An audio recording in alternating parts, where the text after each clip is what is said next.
gjithëve. Kam dhe besoj kemi kënaqësinë që në këtë emision të radhës së ciklit Nektar, të ftuar dhe me një temë e cila na intereson të gjithëve, kam hoxhën e nderuar doktor Shefqet Krasniqi. Mirë se vjen për të disa të herë dhe besoj do të kemi edhe herë të tjera i nderuar hoxh në emisionin Nektar. Për të folur, siç e thash, për një problematik që është i lidhur pasgjithshmërisht të gjithë popullit shqiptar. Problematikën e kurbetit, siç i thoni ju, ndryshe emigracionit. Kush janë sfidat e kurbetit? Pra, ne jemi një popull që e kemi ndarë jetën tonë midis të qenurit në atë që i themi toka am, në truallin tonë, po të qenurit edhe në kurbet, pra jashtë adeu tonë. Dhe sfidat janë të jashtëzakonshme. Sfidat janë edhe për qytetarët e thjeshtë, por edhe për ato që kanë një status fetar, janë besimtar, janë musliman dhe kanë ritualet e tyre, kanë mënyrën e tyre të menduarit, kanë praktikat e tyre jetësore dhe gjenden një ditë në një ambient, po, mund ta themi edhe shumë misor, dhe këtë duam ta theksojmë në këtë emision, të sjellim shembuj se me të vërtetë në Perëndim, në atë botë të zhvilluar, ka element aq misor sa do të kishim dëshirë të kishim këtu në adeun tonë. Por ka dhe sfida të tjera, ka dhe diferencime, ka dhe paragjykime etj. Të gjitha këto pra, në hapësirën e këtij emisioni të ciklit ne do të diskutojmë me hoxhën e nderuar. Ju i keni kushtuar edhe një libër emigracionit, pra kurbetit, çështjes së kurbetit në të muslimanëve, pra sfidave të tyre, për t'ju dhënë dilemave, problematikave, t'ju dhënë një përgjigje, apo jo? Bismillahirrahmanirrahim. Sipër faleminderit për ftesën. Me kënaqësinë më të madhe kam pranuar ftesën, jo vetëm kësaj radhe, por edhe herave të kaluara dhe do ta pranojmë edhe në të ardhmen, nëse kushtimisht na vije, sepse ja kemi bërç kësaj shoqërie. Në këtë rast me tekst të veçantë, duke pasur parasysh temën e emërtuar nga ana juaj, që mu më ka lënë mbresa dhe... Po, i keni kushtuar dhe një libër, po? Po, kam kushtuar sepse para se më kushtu një libër kësaj teme,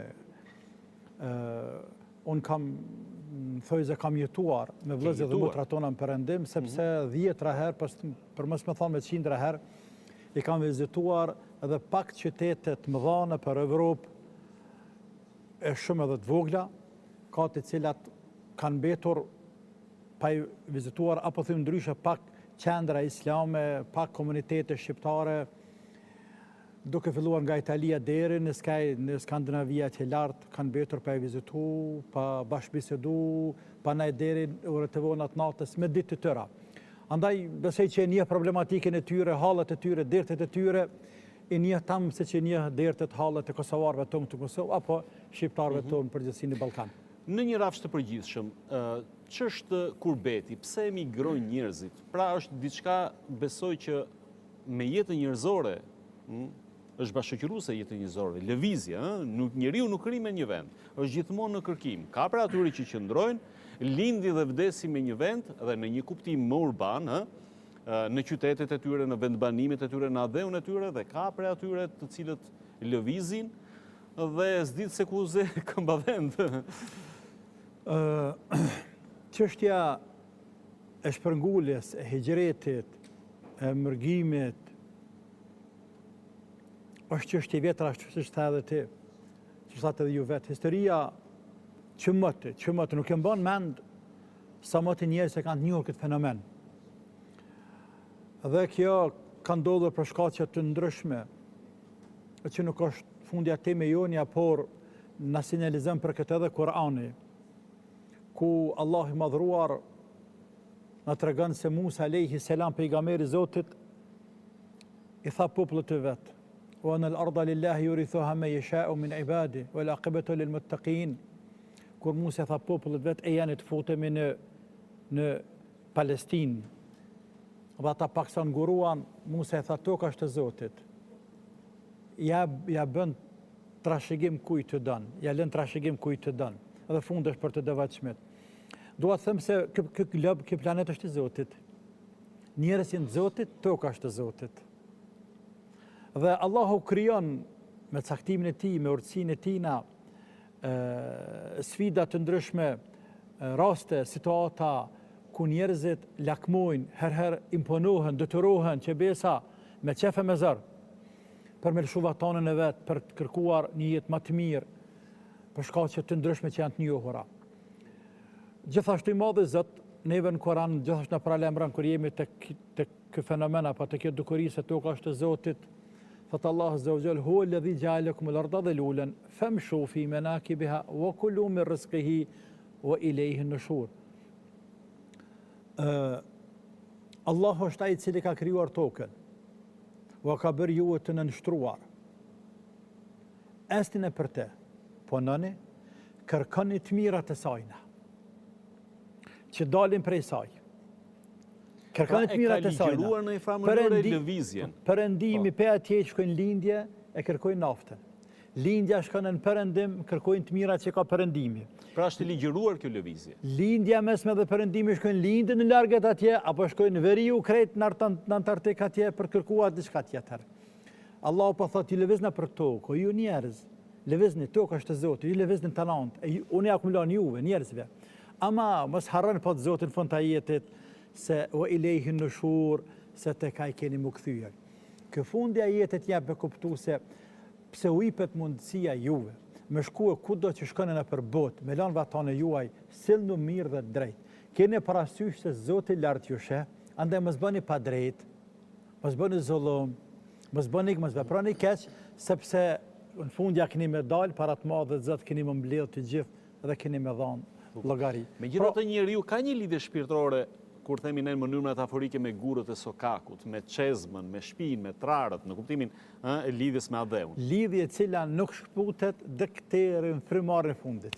Dhe këtë kemi parë, duke filluar nga shqiptarët tanë në Turqi, në Turqi, në për Istanbul dhe në bazare e vendet tjera të Turqisë, që mëti, me tembella fa që jem taku mas pare si diaspor, dhe këm pa mallin e tyne për vatan, për atë dhe, deri tek bashkëdhëtarët tanë, vëllezër motra tona për diasporë në Evropë, tash në perëndim, të cilët ani pse vinë për çdo vit dhe kanë mundësi për marrë, megjithatë malli nuk ju ndahet deri frymarrjen e fund dalë për kësaj dynjas. Është shumë interesant që ka lidhje madhe Zot ndjenjen shpirtërore të njerit me vatanin e vet. Për ata njëri nuk në raste e ka vështirë dhe me shpëtu pa cek me kalu për kësaj pike pa cek edhe virshën e Memdheut të famshmit Anton Zakançajupit. Ku pjesë e sajna është aty ku kam qesha, aty ku kam qara, aty ku rroj me gaz, aty ku rroj me shpresa. I rendit të gjitha arsyet shpirtërore dhe sociale. Aty ku kam vallëzu, aty ku kam kënu, aty ku kam besu Perëndin, aty ku kam këtë, aty ku kam deri dhe aty ku kam dëshirë të vdes. Vërtet një poezi, një prozë e cila e prek çdo bashkëdhëtar tandën ku do që jetë dhe që është dhe ka vështirë me shpëtue pa i dalë letë kërë nga këtë poezi, apo kërë kujton vata, sep kujton vajtanja, kujton gurë, që thati, gurë e vendlindjes. Unë e përdorë pak më ndryshë ndoshta se në Kosovë ne kemë ma pak gurë, Shqipëri ka ma shumë shkëm, po unë thëmë thera tona, se ven hion është ma shumë. Po, më të vënë thera. Pak në formë metaforike, natyrisht, po. Tani do dalim të bashkësia e besimtarve, në mënyrë më specifike, tek muslimani. A i lejohet muslimanit që ketë arsye të kësaj bote, pra, si gjithë njerëzit e tjerë, që të zhvendoset në një vend për arsye të një jetese më të mirë. Pra, nuk i kompromentohet këtu besimin në këtë pikë, apo jo? Po, nuk janë imun musliman, mund do dhe raste të zëluara, si kur për shembull në Burma, Myanmar atje të shkot fundit, a raste të zëluara. Përjashtimore, të mundohen këtë shekullin e hera, 2-3 hera. Por në përgjithësi, muslimanët nuk janë imun ndaj këtyre ligjeve. Për shembull tek ne shqiptarët e tonë, mërgimi tek ne është njërë pej kohës së Osmanlive, kështu dhanat historike na thonë neve. Pej kohës së Osmanlive, orës së Osmanlive, një pjesë veçanti nga jugu Shqipërisë, nga dhe Venio andej, kanë mërguar njerëzit, kanë shku në Itali, kanë shku në vend në Dalmacie, ku ta diune, deri pas largimit të Osmanlive, një numër i madh njerëzve kanë fillu kanë ikna për vende ku ka qenë sultanati, sikurse në për Anadol, në Turki, edhe se të fshatrat të tëra kemë të shqiptarëve, që besa edhe në Damask, është quhet një lagje plot, lagja muhajgjirëve, ku pjesë e dërmuese e tyre ka qenë me shqiptar, nga Shqipëria dhe nga Kosova, që besa edhe në Egjipt, shqiptar ka pas shumë të cilët kanë emigruar deri në Australi dhe deri në Amerikë atje në Boston, qendër e madhe shqiptarëve, në Brazil, në Argjentinë që besa në Amerikën Jugore, dhe pastaj pas ardhes së komunizmit natyrisht ka filluar më të madhe shpërngulja, veçanti nga ana jonë në Kosovës këtu, edhe Maqedonisë për shkak të situatës, strande tjerë, deri tek 98, 99, Shqipëri 90 edhe kështu me radhë. Dhe dalim tek pyetja, pra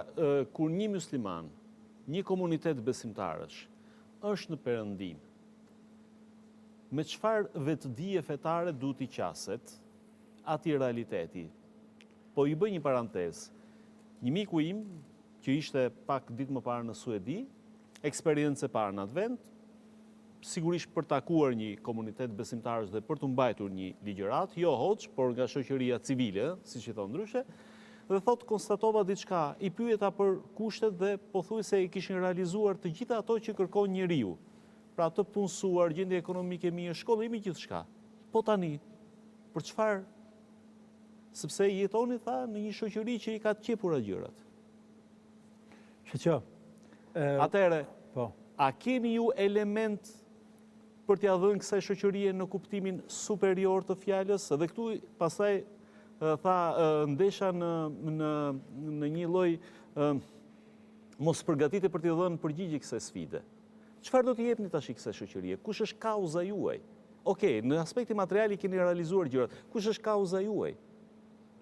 Edhe këtu pastaj kishte lindur ai debati. Pra kush është kauza dhe kush është qasja e një komuniteti besimtarësh në një botë të tillë? Pra kur janë në kurbet, kur janë në një realitet ku tjetri ka vendosur, ku tjetri vendos dhe ku ka një garë vlerash.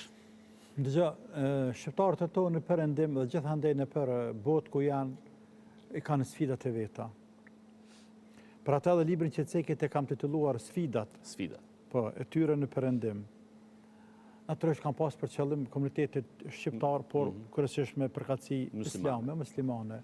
Por shumë prej tyre i përfshin edhe jo musliman, si për shembull sfidat ekonomike, sfidat politike, sfidat sociale. I përfshin të gjithë shqiptarët, musliman dhe jo musliman, i përfshin edhe çdo gërbeçar, por ne kemi hallën e dertin e kombit të popullit tonë. Sfidat ekonomike, njerëzit dalin zakonisht për ta kërkuar një jetë pak më të mirë ekonomike, dhe sfidat mëdha, të vështira, jo të lehta, në ambient të ri, në qasje kaj të re. Do ruajnë besimin e tyre, do ruajnë traditën e tyre. Pastaj vjen ato fetare. Nga ana sfida politike, si gjenden ata njerëz. Karshin një pushteti ku dominon ligji shumë i fortë. Mund vish nga një vend si është ligjin se ke respektuar. Po, pastaj, sa të përshtatet ty mentaliteti juaj, kultura juaj, me qatë ligj, me qatë kushtetut. Sa ndikojnë, sa mujnë me kontribun nga ana politike shqiptarët e tonë diasporë e që besa deri diko e kanë bërë një hap bukur të mirë. Për shembull, kanë arrit shqiptarët deri kongresmen amerikan me pas atje me preardhë shqiptare, dhe deri disa deputet lokal në përvendet të ndryshme skandinaveze, evropiane tjerë, që besa me qenë edhe anëtar të disa partive politike, mjaft me ndikim në për Evropë dhe gjithiju, ta shtu futit dhe sfida fetare, a u lejohet as u lejohet, po deri tek problemet sociale që kujtoj, se problemet sociale është problemi këç për shqiptarët tonë diasporë, veçanti për muslimanët. Për ata i cili viziton komunitetet tona, kudo që t'jene për Evropë, nga Italia, përpreashtojmë Greqinë, po dhe fusim dash edhe Greqinë, deri në Skandinavia atje, problemin kryesor, qasjen më të madhe që ata e shfaqin, janë problemet sociale. Veçanti për ata të cilët janë shkuar të mëshërritun, e që shumica aty kanë shkuar të mëshërritun. Ata kanë hallë dertën e vet. Qysh mu integru në atë vend për nga ana e gjuhës, për nga ana e shoqërisë ambientit. Ti e mësu tek ne tek shqiptarë, si që është me gjithë thunë këjshise, tre këtë derë në për një kafe, vjen në për një kafe, një hatët, një katonit, një lagjat, një qyteti, këtë një ufin. Ndërsa atje zot një 20 vjetë jetën, sta qelë derën, kush me këtyre e gjalla i vdekon. Harrohet mesele. Pastaj puna e fëmijëve në për shkolla atje, vërtet për nga ana e nivelit shkollimit, nuk diskutohet e mesele, por për nga ana po flas nga problemet sociale. Fëmiju delen me mëngjes dhe të kthehet në mbrëmje. Fëmijën prindin dorë, nuk e ka. Fëmijën e ka shtete, ka shkolla në dorë. Qysh mu integrue, qysh mu gjindë, a mos për kanë frikë se për shkrihen, për harrojnë gjuhën e tyre. E që problem tjetër shumë i rëndësishëm, ku e qajnë halën tonë shqiptarët, qysh me rujt gjuhën, që besa muslimën që me rujt edhe fenë, e që sfida fetare është sfida madhe për muslimënt, është sfidë në veti, ku ka të bëjmë me krejt tjetër muslimanit, për ata nga ana e gjuhës, edhe nga ana e fesë, për që besa nga ana ekonomike, e që bie nga të gjitha sfidat, të cilat ballafaqojnë shqiptarët tonë diasporë, xhamiat, thuj pak ma gjën, klerët fetar, prifta dhe hoxhallar, natyrisht, edhe prifta vetën e kanë sigurisht, po e kanë luajtur rolin shumë të rëndësishëm, për mos me thonë rolin dominant apo kryesor. Për shembull, sot për Evropë ti i ke në çdo qytet të Evropës qendra të shqiptarëve, vetëm shqiptarëve, jo të tjerëve, të shqiptarëve që janë të mbledhura në një shoqat. Tash të quajtur shoqata, s'është me rëndësi me çfarë emri, e Ballkanit, tash shoqata e Shkodrës, e Tiranës, Prishtinë, me çfarë do emërtimi qoftë, ka të mblidhen shqiptarët. E vërtet se ky ngritet fetare, është e vërtet. Po, se është obligim fetar.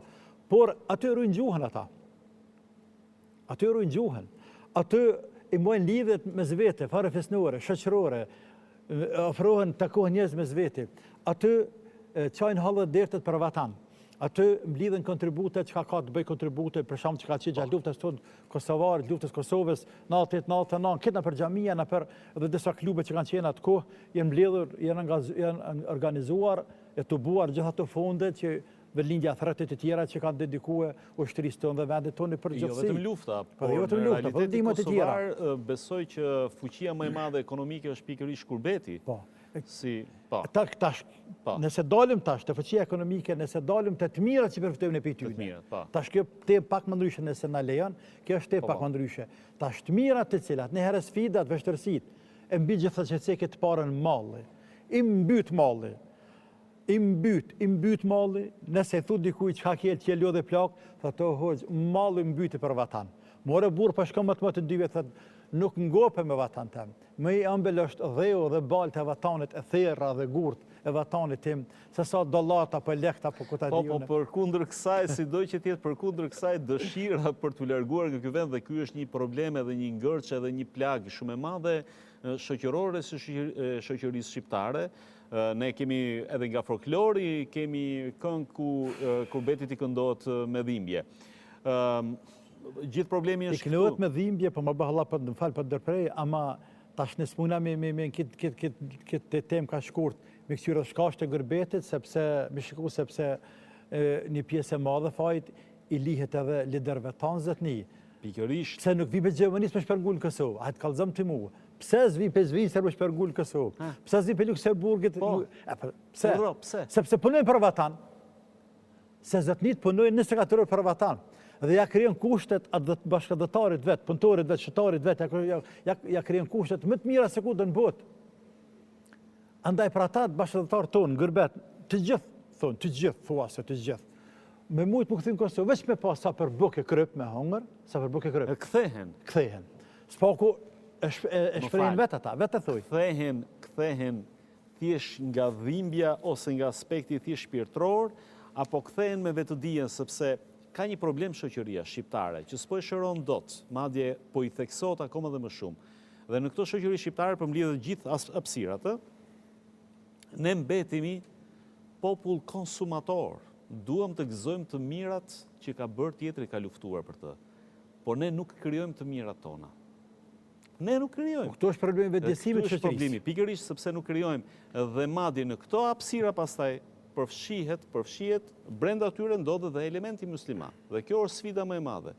Pra edhe elementi musliman ka tendenca të konsumerizmit më tepër se sa të kauzës. Prandaj pyetja është, çfarë duhet i dhuroj një musliman vendit ku ka shkuar? Unë e kam dalluar, për shembull, një prej zilive të shoqërive perëndimore ndaj elementit islam, ndaj elementit musliman është familja, ata të cilën po e humbin këtë gjë dhe e shikojnë me zili pasurinë më të madhe që këto njerëz që kanë ardhur këtu po e ruajnë këtë dhe po e mbajnë dhe po e kultivojnë. Për përsëris, për këte qajtësek në pika shkurta kemi nevoj për disa një cikl ligjëratash. Një cikl, për ata Me vetëm po i përrekim. Tani, po të hymni në shkaqet, pse kanë dalë shqiptarë tonë, sa hi lufta nuk të pytë, nuk e kanë pas në dorë lider tanë luftën. Luftën e ka pas dorë a i forti cili ndezës pyti heq Miloshi dhe kushin kanë ata me te. Por ka dhe shkaqe tjera dhe sot mi qildera shqiptarëve dalin numër shumë i madh, andej dhe këndej, e kam fjallin shtetin amë Shqipëri dhe në Kosovë dhe Gjëtiju. Shqiptarët tonë fatkeqësisht, e them fatkeqësisht, pse janë pjesë e zemrës time, çdo shqiptar është, unë ndjej që është pjesë e zemrës tem. Çdo shqiptar, pavarësisht ai tjetë qysh tjetë, për mu është pjesë e zemrës tem. Dhe identifikohet në farë mënyrë me mu, unë me të dhe me mu. Ndoshta ketë kapuqën e zy, ndoshta ketë kryqën, ndoshta ketë jem në fund e kem për një babë dhe për një nane, jem një gjaku. Gjini par gjeni kem, son ta më hojmë. Shqiptarë tonë fatkeqësisht mendojnë se në përën të vdesa në bardhë. Dhe këte ma kujtohet të kur theta është punë, familje punë. Këta mendojnë se vdesa në bardhë, nuk është të vërtesh vdesa në bardhë. Ka dhe shumë zeza në Evropë, çështja e familjes. Për shembull, një minister gjerman, emrat për kam vështirë mja majt, këte ndëgjojnë në një media, Al Jazeera, bukfalisht, tekstualisht, se cila e citon fjalimin e një lideri gjerman në përvjetore në Gjermanisë, tash frik para pak mujve, i cili mbani një fjalim në radio shtetërore dhe mes tjera thot Islami është pjesë e identitetit gjerman dhe këta kanë cekë gjerman sa herë, bile tash fundit cekë ministri i mbrojtjes apo nuk ditë parlament këto probleme nuk di para pak ditësh. Islami është pjesë e shoqërisë gjermane dhe thot muslimanët kanë aq mira sa që ne do të pas lakmin që ne nuk i kemi. Nuk është pak me thonë një minister i një shteti super të fort në botë. Super të fort në botë, si që është Gjermania, me modestin më të madhe, i pranon vlerat që kanë muslimanët dhe i cek dy vleraj, tolerancën fetare dhe i përmend që futet në kohën e arabët e Indonezisë atje, ku thot kanë jetuar më mirë se sa që futet në kohën e të krishterëve, dhe thot musliman familjen si këtash. Kanë të mira që ne do ta marrë muslimanët thot këtu në Gjermani. Lidhjen familjare të cilën mbajnë ata. Kjo është madhështia e popullit tonë. Pra dalim kësej mënyrë të tema tjetër, çka do të plasojmë ne të tjerëve atje. Pikërisht. Ne edhe si shqiptar, po si musliman. Çet kulturë që na pas nga baba e babgjyshi. Sigur se besa. I thonë njerit po do të më dal po vëlla. Po e nuk po më kanë ju. Vetëm nëse do një themi kader, do një caktim i Zotit, edhe me telefon, ose kur të shme takuj që janë fjallë, unë falë se më dëdhen ka që arsye, nuk mujta me arë, për ndryshe më jetë tërë për takuj që s'mujta me dalë fjallë. E ka që shtu shqiptare ka pas, po. Shqiptare ka pas besën, e ka pas mikpritjen, zemër gjërësine, bujarine, vlazërine, kojshine, mitësine, e ka pas të gjitha? I ka pas të njëjta do t'i plasaj atje. Aq ma shumë, nëse identikohet vetën edhe si musliman, sepse e ke plus një vlerë tjetër, islame. Më sjell mirë me kojshi, më sjell mirë në punë, me kërpune me ndërgjegje, me plasu vlerë atje, a fatkeqësisht, dhe me keqaren më të madhe themi, e ke bie sikur si mi hudh, kërp ftyres apo syve, thot populli jo një fjalë turp e përdor, nëse shkojmë në Zvicër, Tazami, ku është pjesa e shteti i dytë në Evropën qendrore, mas Gjermanisë që ka Kosovar, ndërsa ma shumë të ka Macedonisë, ndërsa Shqipërisë ma shumë të ka Greqia, tani Italia. Këto ka të shtetet që kanë ma shumë të shqiptarë. Burgosërit, numri më madh i tyre janë shqiptarë vëlla. Londra, Anglia është në zër prej kujt? Prej mafijave shqiptarë vëlla. Italia është në zër prej mafijave shqiptarë. A është ashtu? Ata vetë për thëjtë dhona. A i mshelës, puna me mshef, na me desh, për na dhem, por është e vërtet. Pra, a jenë këtu vlera? Për nuk jem vlera. Sa hi kemi vlera që i plasojmë, e vërtet është ajo, si nga anë fe, si nga anë politike, si nga anë artit e sportit, kena atje futboliste, kena atje lloj sportista të ndryshëm të cilët e kanë tregu veten në farë mënyrë, na kanë ngrit pak a shumë, na kanë përfaqësuar me mënyrë më të mirë, më të denjë, si nga anë biznesi që besa e tregu sukseshëm biznes shumë shqiptarët. Pra, ka fushat mjaftueshme që mund me kontribu shqiptarët në perëndim, dhe me tregu perëndimin se ne si kam shqiptarë, nuk jena njoll e zezë në Evropë, po jo njerëz.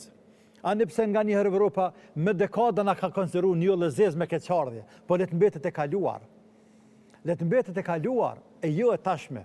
Tashme shqiptarë do të kupton Evropa se nuk janë një lëzez, janë një le bardhë dhe janë autokton jemi këtu. Pse rrethonat kanë ndiku që ne pesë Kosovë me shku në Gjermani ose në Itali, nami nuk ka bë fundja. Fundja nuk ka bë nami, por jemi jemi në qytet Evropë dhe kena vlera të përbashkëta të shumta, ku ne përfitojmë për juve, i përfitojnë për neve. I merr për neve diçka dhe ne marrim për juve diçka, dhe kështu bashkarisht ecën përpara dhe dynjaja në këtë formë dynjaja.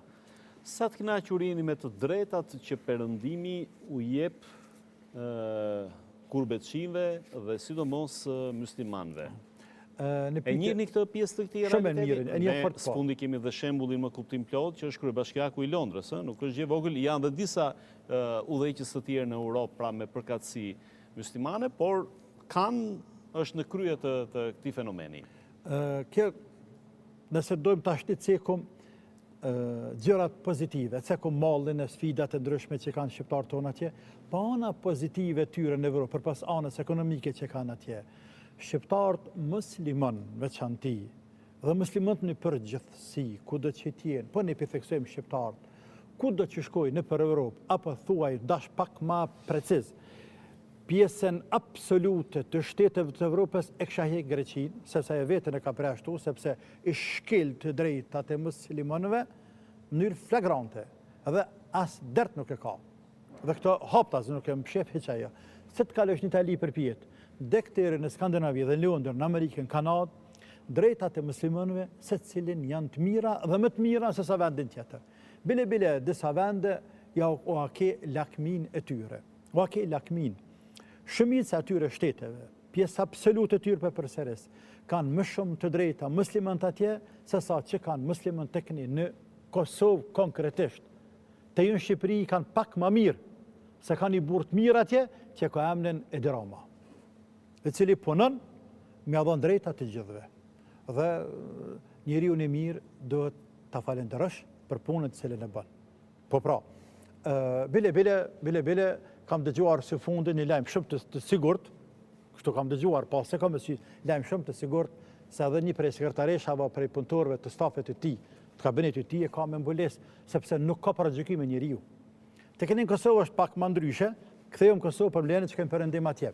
Unë kam marrë disa dhona nëse më lejeni mu këto, disa dhona për një mikut tim, dhona janë për i ti, shkrimi i tina, kam qef me lexue shikuesve tanë të respektuar, të nderuar, se çfarë drejta ta zonë, sa për ilustrim kanë muslimanët në Amerikë, një imam i cili konsiderohet kujtoj edhe imami kryesor i qendrës më të madhe shqiptare në Amerikë Detroit, Zotri Efendi Shuaib Gërguri, që është edhe mik i imi, është edhe imam dhe aktivist shumë i fortë atje në Detroit dhe gjithë në Amerikë. Këto në dhonat e tij të qendrës tij atje ku veprojnë ata muslimanë në Amerikë atje. Thotë drejtat e muslimanëve në USA, domethënë Amerikë, janë të një niveli të lakmueshëm. Diskutimet rreth shamis në shkolla për institucione shtetërore janë inekzistenca. S'bëhet la para punë hiç. E një këtë fenomen, shoqëria amerikane është lider në botë për sa i përket, pavarësisht se ka incidente. Me leje, vetëm në rrethinën e Detroitit janë më tepër se 100 xhami. Dhe shkolla islame.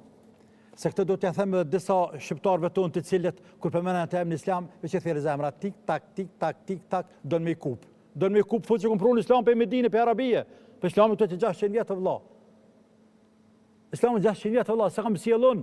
Po në paça sjellën nomi nuk ka bë, është kulturë, është civilizim, është vlerë.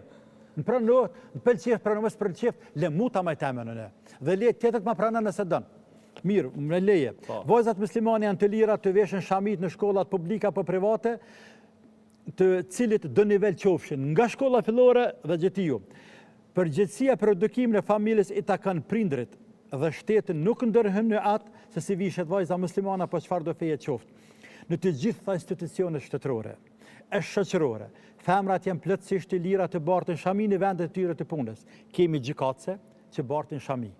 Le ta provon ta veshë gjykatëse në Kosovë prokurori shami, ta provon. Kemi gjykatëse që veshën shami, avokate, mjeke, mësuese në shkolla publike e universitare, inxhiniere në fabrika, police,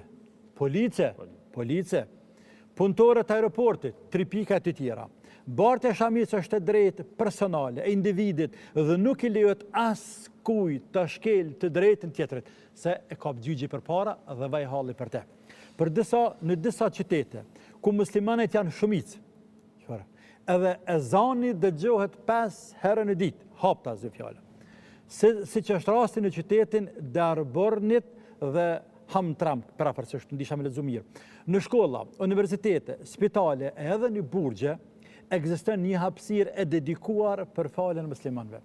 Një herë aeroporti i Prishtinës, vetëm një herë, në institucion i vetëm e ka qenë edhe privat, një falture më fal, një javë ditë mediat kosovare bambe, pse u çini falture në aeroport. Ndërkohë që në çdo vend Këtu botës, po pra, në shkolla, universitete, e spitale dhe në burgje ekziston një hapësirë e dedikuar për faljen e muslimanëve, vetëm kaq, me leje. Konkretisht, në spitalin e Bauamant 1, në qytetin Darborn, para disa vite u ndërtua xhamia e cila kushtoi pra në spital, brenda bërë spitalit, kushtoi xhami $1.3 milion. Xhamia në falje është mjaft moderne, në fjalë është mjaft moderne. Për postirash, ka dhe kamera që transmetojnë faljen e namazit të xhamas në të gjitha dhomat e spitalit. Kompjuteri përpara pacienti, po që s'mundet do s'mundet atje edhe sheh me fotografi, edhe me za ka falë xhamaja në bërë të njëjtë xhami që s'ndel atje. Njëri nga kanalet televizive në spitale është i dedikuar për muslimanët.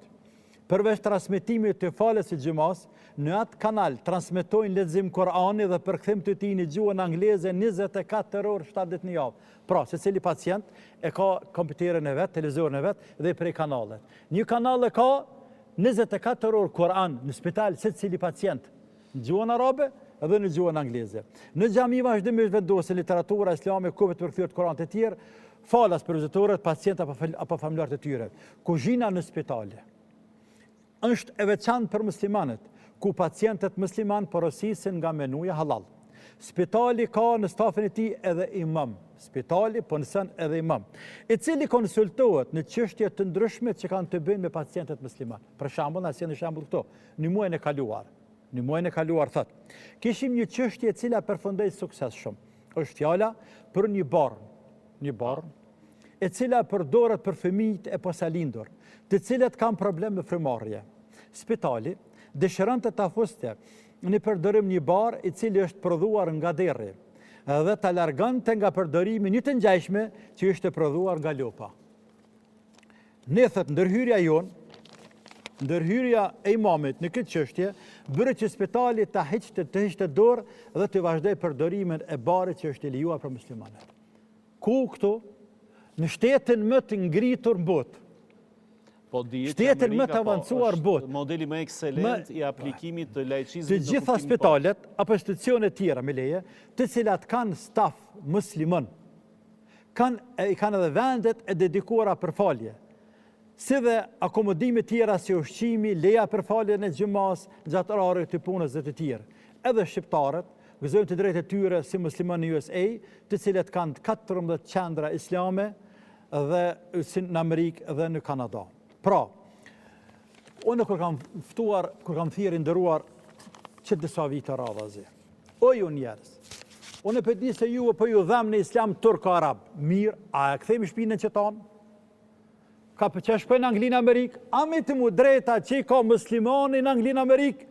E përmene pak më herët, kryetari i Londrës, qytetit më të famshëm në botë, më të njohurit në botë, më të vjetrit në botës? Po, këta të ka po historinë e botës, historinë e botës të ka të lutën, historinë e botës moderne Londra ka po, dhe Perëndoria e Madhe britaneze, të lutëm, është musliman, gruan me shami, nanën me shami, babën me mjekër, 5 kohë namaz i fal, dhe del atje ai kardinali kryesori, i kishës se thot nuk na pengon neve ju njerëz.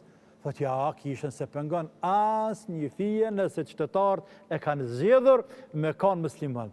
Po tek ne në Kosovë, një kryetar komune shkon me fal një xhumë, çon këta pse po shkon xhami, la ilaha illallah. Atje në ushtri dalin disa djem të ri, për nga kurioziteti, nga vullneti, edhe bojnë një foto, të falë namaz, e qesë në Facebook, a dikush djemë tri, ku është të keqja, del atje një imeqëm, thojza, dhe atje në selamin minister, a imama a ushtar, po a imama a ushtar, pse imama, për falë namazin imama, ja, po edhe në koft imamin gjami, qa po të pengon ty. Pra, a shef ku jemi ne, ku janë ata. Po, në nivel diferencë. është edhimshme kjo punë. O vlla, tek ne për shkak bët lutem, tek ne edhe këtë me leje. Se thash material kemi fol me cikle me tema, po për shkurtojmë. Tek ne para 2 vite parafersisht, një mësuese e respektuar jo mbulu për konkurrej dhe pranuar në Malishef dikon atje. Krejt Kosova çun kam, qysh mësuesja më punsu me mbules a me hiq, a mos me hiq, a me hiq, a mos me hiq, a me myt, a me pështu. A po shkatojmë, a lëjmë gjë. Qa po të bënë, mërë qika me shami. Të them të drejtës se kalum në një temë tematike që ju e keni shumë të drejtat e muslimanëve i cekëm të mirat, nuk po dëmë të arve temës, por me që cek, drejtat të cilat i kanë komunitet jo në përëndim atje. Mu më thot një mik jam e këtë të them, në Finland, grunë e ka doktoresh, mjek në spital, me mbules, kër e kom që thot grunë të am në Helsinki, në një spital me punu, për pos tjerash, ne kemi bërë të sa kërkesa. Urna, kërkesa ime është në pas një vend që falna, sepse jam muslima, e ki zyrën tane, doktoresh. Po dhe një kërkesë kam tjetër, ne femrat muslimane nuk kemi fort marak, se kemi qemi fol për dore mjekve, po kjo madhështi mjekësisa, po kështu mjekësia e lypë. Edhe ja qelësin të në dhomë, dhe kur nuk kom e gudzue, dikush më arë në zyre tane të mjek në tërki derë, me hypat të tërki derën. Veç që muslimane. Kjo është e vërtet. Ka dhe një diferencë midis dy hapësirave, vërtet Shqipëria nuk i ka shumë të vogla këto probleme. Po shumë vogla ka. I ka shumë janë avancua ta, ka nesë për para. Ka nesë për para. Ka shumë episode që unë edhe si gazetar që më ka rënë rasti që të njoh shumë realitete, posa saj që nuk duket, u njoh edhe shumë episode, edhe në marrëdhënie me pushtetin, episode të mrekullueshme ku pushteti respekton të drejtat e muslimanëve që janë pjesë e stafit administratës shtetërore të niveleve qeveritare, i respekton në mënyrë eksplicite, po themi, me fjalë të drejtën e tyre të ushtrimit të besimit edhe në kushte zyre. Kjo duhet potencuar fort, sepse duhet potencuar fort edhe aspektet e mira. Unë personalisht nuk jam në promovimin vetëm të problematikave, sepse problematika shoqërore dhe çdo grup shoqëror ka hallet e veta. Nuk janë vetëm muslimanët që kanë halle. Në këtë botë ku jetojmë, shumë grupime shoqërore kanë hallet e tyre. Dhe çdo grupim shoqëror deri ke fundit ndihet ndoshta pak i persekutuar. Është pjesë. Pra nuk kanë vetëm muslimanët sfidat e tyre. Dhe ekziston dhe ky realiteti që nga njerë edhe mua personalisht më vjen keq që e ka kaq të theksuar Kosova, ku tradita fetare ka qenë shumë e pranishme, se sa në Shqipëri ku pati një ndërprerje 25 vjeçare të traditës fetare, ku deri diku justifikohet dhe një lloj ateizmi, një brezi të viteve 70-80, sepse nuk patën asnjë indicje të traditës, pra ishte një fush bosh komplet, dhe u ritën në një brez. Kosova, përndryshe kësaj, e ka pasur elementi fetar të pranishëm të dobët, por e ka pasur. Nuk mund të them që s'ka pasur dhe çuditërisht ka një lloj acarimi të këtyre raporteve dhe një gjuhë acaruse. Dhe një mohim të drejtave. Një mohim të drejtave elementare, siç është shamia, siç është mësimbesimi, drejta elementare këtu. Kështu ka të lypë e bësh shtetë islam, të sherat. Unë do të marrë një rast faktikisht, sepse duhet... Përsërës drejta që i kanë muslimanët në vendet përëndim me theks veçantë, djepin e demokracisë në Angli. Unë do të marrë një aspekt, sepse dua dhja mendimin tënë. Atëherë, kemi rastin e Zvicrës së para disa viteve.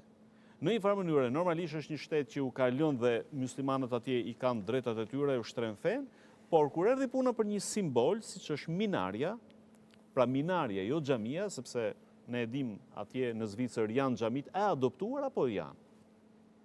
Që e vendimi për moslimin e minarjes në emër të identitetit kombëtar, është e drejta e tyre, besojmë. Ashtu. Ka ndonjë problematik këtu përderisa minarja është një pjesë identiteti, por nuk është pjesë thelbësore e ushtrimit të fesë. Cili është mendimi yt? Kur thashën se shtetet Se evropiane, pati dhe këtu reagime nga shumë. kur thashën shtetet evropiane, secila ka më mirë se tjetra, po ta për qëllim këto që nuk janë të atë një nivelit, se kanë të nivele Anglisë. Mrekullia e tëna shteteve të Evropës. Diskutohet. Franca është më problematike, sepse Aha, dy modele kundërta banë. sajna, Modeli po. amerikan i Tamam. aplikimit Tamam. të laicizmit dhe modeli francez Tamam. që s'kan të ngjashme me njëri tjetrin. Kështu që, po, Franca e ka bërë pak lëmsh konceptin e Pak, laicizmit, bashkë. Amerika e ka më të qartë, po. kështu që Anglia për Evropë po flasim Po. tash. Anglia po Amerika është në kontinent vete. Anglia është madhështi e të drejtave të cilat i gëzojnë muslimanët dhe mos pak të çan kokën çfarë. Po dhe ky element tjetër është. Çfarë komuniteti fetar, përkatësi fetare përket. Evropa kujtojon. Tani dalim ku thati, Evropa në me leje. Evropa i ka tejkalu këtu mundale këto paragjykimet, nale me të hupëm kohën e vitet e dekadat, a i bardha i zi, a musliman a i krishter. Jo, Evropa i ka tejkalu. Evropa këqyrë në vlera, nuk këqyrë asë në gjuhmo, për atë arsye shkojnë pe indis atje, indian nuk e në ratë se bardhë. Kompjuteristat më të famshëm në botë në Amerikë i ke, indian i ke. I ke pakistanez, shkencëtar të famshëm i ke pakistanez, i ke egyptian, shkencëtar të famshëm i ke egyptian të vëlla. Asnjë nuk janë ratë se bardhë, a është ashtu? Por asnjë nuk janë as krishter, ketër musliman këta, ose në budistat indis, por e ka te kalu. Kur arrin njëri me të kalu disa gjana të cilat ato e kanë peshën e vetë në individ, si person, sepse e budista nuk shkon në xhami, krishterë nuk shkon në faltorët budës, po aty në private. Tek ne o problem se ende jemi metë që aty. Ku na ka laud shoku titë dhe shokën verë në Kosovartë, këna metë që aty ku për neve. Na s'pesëm para problemi. Ja të unë do të bëj dhe një sqarim që ndoshta se thash vendet të ndryshme kanë specifika ndryshme dhe me që e njoh realitetin e Greqisë, çështja e musliman me Greqi është që është e dhimbshme, por akoma nuk kanë krijuar një elitë imponuese, sepse shumë ndryshime vinë me imponime. Nuk ka tek muslimanët e Greqisë akoma, nga që edhe emigracioni atje nuk ka mbledhur shumë elitë, pra nuk shkojnë pjesë elitare, siç mund shkojnë në vendet perëndimit të tjera, po shkojnë popullata thjeshta dhe fakti që nuk është krijuar akoma elitë imponuese është dhe ajo situatë. Ndërkohë, për sa i përket, për shembull, po themi që aty ku unë ndodhem shpeshherë, situatës në Kufi, ku është edhe prezantimi i parë, kur bëhet fjalë për femra me shami, në doganat greke, nga stafet greke, ka një lloj predispozite për të shërbyer shumë mirë. Shumë mirë. Vërtet nuk ka as edhe një lloj problematike, as një lloj incidenti, dhe unë madje këtu është rasti për të treguar një episod që ka pasur kohët e fundit, është një musliman i konvertuar, pra minoritar, që ka mbajtur po atë emër, pra që është emër ortodoks, gjithçka edhe me mjekër, ku dhe ati është mjekër pranishme, sidomos të figurat fetare, të klerikët. Dhe duke kaluar në doganën, duke kaluar në Greqi, sepse jetojnë edhe prindit atje, jeton familja, e pyet doganjeri. E pyet doganjeri dhe i thot, ti thot mos jenë shkollë për prift, se shikon me mjekër. Dhe ai thot, nuk e di se si merdi, ndoshta ajo thirrje e brendshme, sepse mund të kishte thënë, jo, s'jam edhe kaq. Tha, jo, unë nuk kam lidhje, sepse unë jam musliman. Edhe ju a thot, i thot doganjeri, thot, jo, unë jam musliman. Musliman i thot? Bravo. Ju jeni në rregull, jo si ata priftrin tanë. Ndoshta mos i demonizojmë, por ato mund të kenë ankesat, kontekstet e tyre, siç mund të kemi edhe ne kontekste për figura fetare, sepse është pjesë e natyrës njerëzore, edhe nga ky pikpamje nuk mund të shikojmë bardhëzi gjërat, po them që ka dhe realitetet të tilla, por realiteti në Greqi është që akoma në komunitetet muslimane nuk është krijuar elitë. Që do të thotë që duhet kapur dhe në këtë aspekt problemi. Krijimi i elitave imponuese, që vinë sigurisht nga ju që thot ju, muslimani duhet jetë i vetëdijshëm mbi vlerat e fesë, që të imponohet në garën e vlerave dhe të bëhet konkurrent dhe të bëhet imponueshëm në ato shoqëri për atë që atyre u mungon dhe e posedon muslimani. Ama nëse nuk e posedon muslimani këtë vlerë konkurruese, këtu është gjithë problemi. Pra, sido që të jetë tek vetja duhet ta bëjmë investimin më të madh, apo s'është kështu?